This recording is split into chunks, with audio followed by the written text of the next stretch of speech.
तो आज हम बात करेंगे आइपोमोरेलिन के बारे में। ये भी एक सिंथेटिक पेप्टाइड है।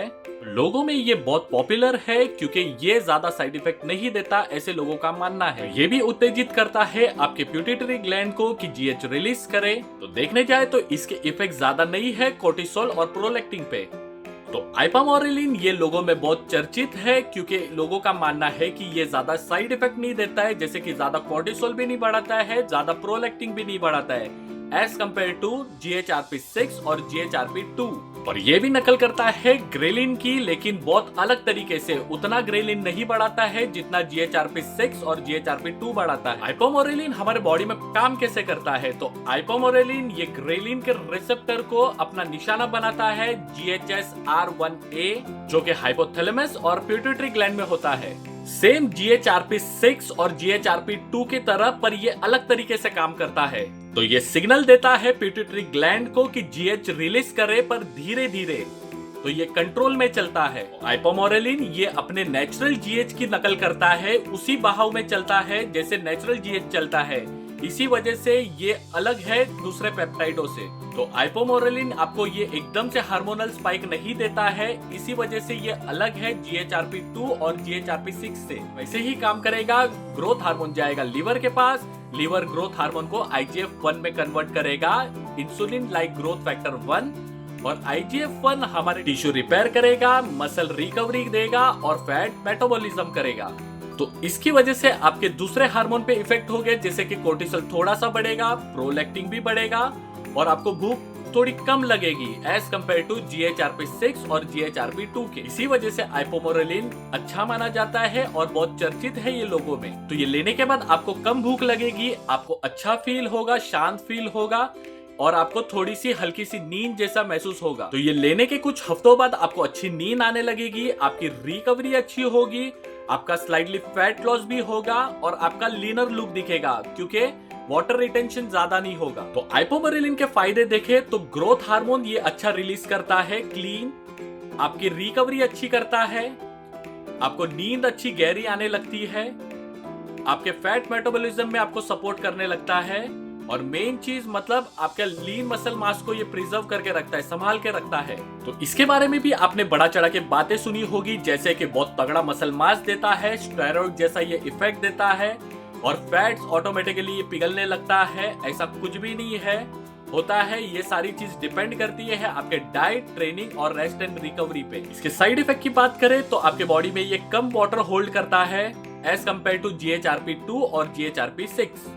तो दूसरा, इससे आपका सिर दर्द हो सकता है या आपको थोड़ा चक्कर जैसा या उल्टी जैसा फील हो सकता है। ये डिपेंड करता है डोज पे। लंबे समय तक इसे यूज करने से आपके GH रिलीज बार बार होने की वजह से आपके इंसुलिन सेंसिटिविटी कम हो जाएगी। जिस जगह पे आपने इसको इंजेक्ट किया होगा वहां पे आपको थोड़ा खुजली जैसा फील हो सकता है, आपकी चमड़ी लाल हो सकती है। तो लंबे समय तक इसको यूज करने से हमारी बॉडी इसको अडेप्ट कर लेती है और अडेप्ट करने के बाद हमारी बॉडी पे इसके रिस्पॉन्स कम दिखने लगते हैं। तो ग्रोथ हार्मोन पल्सेटिलिटी ये बहुत मेन चीज है। हमारी बॉडी GH रिलीज करती है, एक तो गहरी नींद में, एक फास्टिंग स्टेज पे और एक इंटेंस वर्कआउट के बाद। आइपोमोरेलिन इसी पैटर्न को 2 गुना बढ़ा देता है, ना कि उसको ओवर करता है। तो जो लोग इसे यूज करते हैं वो इसे अच्छा क्यों मानते हैं? क्योंकि इससे ना कोर्टिसोल बढ़ता है, ना प्रोलैक्टिन बढ़ता है और ना ग्रेलिन को उतना उत्तेजित करता है, जिस वजह से हमारे बॉडी के अंदर कोई ज्यादा उथल पुथल नहीं होती है। तो लोग ये रियलाइज नहीं करते हैं कि ये इतना ही अच्छा है जितनी आपकी नींद अच्छी है। और GH आपकी गहरी नींद में ही काम करता है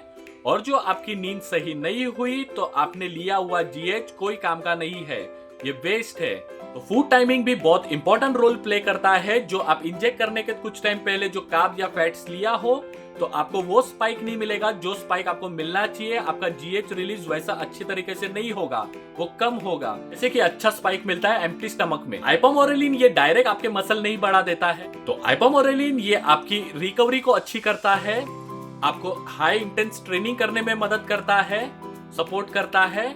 उसके बाद जाके आपका मसल ग्रोथ होता है। तो ज्यादा डोज अच्छा रिजल्ट ऐसा नहीं है। आप जो सोचो कि मैं ज्यादा डोज, हायर डोज लूं, इससे ज्यादा GH रिलीज होगा, वैसा भी नहीं होता है। तो हायर डोज लेने से आपको सिर्फ साइड इफेक्ट्स मिलेंगे और आपके रिसेप्टर थक जाएंगे और वो खराब होंगे। इंपॉर्टेंट बात, जैसे कि आइपोमोरेलिन आप सिंगल चलाते हो तो आपको रिजल्ट देगा, लेकिन उतना अच्छा आपको रिजल्ट नहीं मिलेगा लेकिन जो आप इसको कॉम्बिनेशन में चलाते हो GHRH के साथ, CJC 1295 के साथ, तो आपको अच्छे रिजल्ट मिलेंगे। तो इसको भी आप लंबे समय तक चलाओगे तो आपको इंसुलिन सेंसिटिविटी कम हो जाएगी, तो आपके हार्मोन्स इसको एडेप्ट कर लेंगे, इस पे डिपेंड हो जाएंगे और वो रिजल्ट नहीं देंगे जैसे देने चाहिए। तो आपका माइंडसेट भी वैसा बन जाएगा कि बिना इसीलिए प्रोग्रेस हो नहीं सकता है, मसल गेन या फैट लॉस नहीं हो सकता है।